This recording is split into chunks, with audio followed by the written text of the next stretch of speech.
चुनाव आयोग ने हरियाणा की 90 विधानसभा सीटों पर होने वाले चुनाव की तारीख बदल दी है।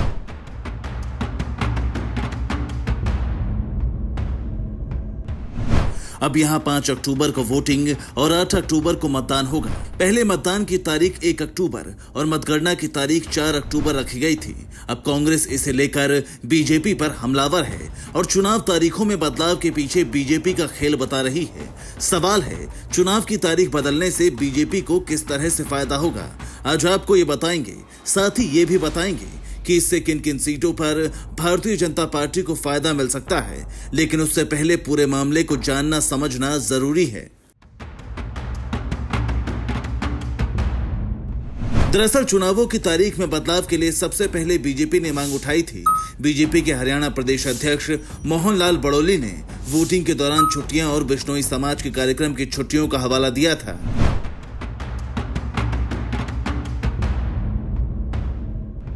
ऑल इंडिया बिश्नोई महासभा ने भी तारीख बदलने की मांग की थी। उनका कहना था कि कई पीढ़ियों से पंजाब, राजस्थान और हरियाणा के कई परिवार गुरु जम्बेश्वर की याद में बीकानेर जिले में आसोज महीने की अमावस्या के दौरान पैतृक गांव मुकाम में सालाना उत्सव में भाग लेते हैं। इस साल ये उत्सव 2 अक्टूबर को पड़ रहा है। इसके चलते सिरसा, फतेहाबाद और हिसार के हजारों बिश्नोई परिवार मतदान के दिन राजस्थान की यात्रा करेंगे, जिससे वो 1 अक्टूबर का वोट नहीं डाल पाएंगे।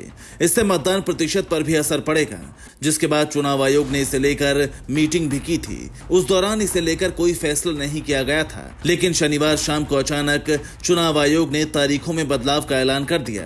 चुनाव की तारीख आगे बढ़ाने पर चुनाव आयोग ने कहा, इससे पहले भी हमने कई समुदायों की भावनाओं का सम्मान करते हुए चुनाव की तारीखों में बदलाव किया है। उदाहरण के लिए 2022 के पंजाब विधानसभा चुनाव के लिए हमने गुरु रविदास जयंती के लिए वाराणसी जाने वाले भक्तों की सुविधा के खातिर मतदान 1 हफ्ते के लिए स्थगित किया था।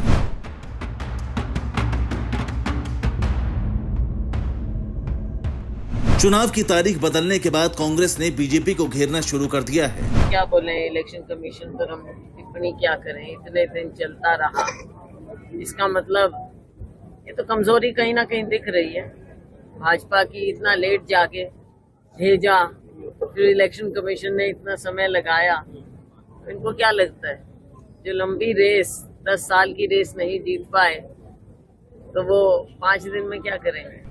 कांग्रेस अध्यक्ष उदय भान ने कहा, बीजेपी चुनाव से भाग रही है। चुनाव आयोग भाजपा के इशारे पर चल रहा है।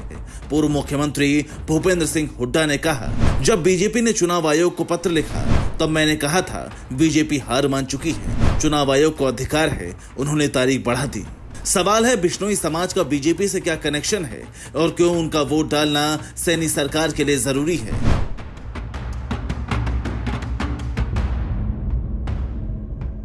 बिश्नोई समाज की वेबसाइट से मिली जानकारी के मुताबिक भिवानी, हिसार, सिरसा और फतेहाबाद जिलों में बिश्नोई बाहुल्य गांव हैं।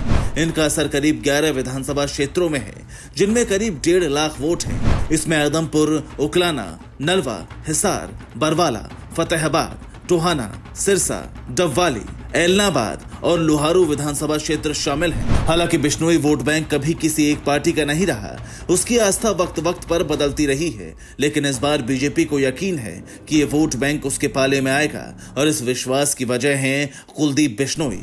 कुलदीप बिश्नोई हरियाणा में बिश्नोई समाज के सबसे बड़े नेता माने जाते हैं। साल 2022 में उन्होंने कांग्रेस को छोड़ बीजेपी का दामन थामा था। उनके बेटे भव्य बिश्नोई, मां जसमा देवी और पत्नी रेणुका बिश्नोई ने भी बीजेपी की सदस्यता ग्रहण की थी। बीजेपी को उम्मीद है कुलदीप बिश्नोई के बीजेपी में शामिल होने से बिश्नोई समाज का वोट बैंक भी बीजेपी के पास ट्रांसफर होगा, जिसके लिए जरूरी है बिश्नोई वोटर का बूथ तक पहुंचना। अगर 1 अक्टूबर को वोटिंग होती तो ऐसा होना संभव नहीं था, क्योंकि अब वोटिंग की तारीख बदल चुकी है। ऐसे में इससे बीजेपी को फायदा हो सकता है।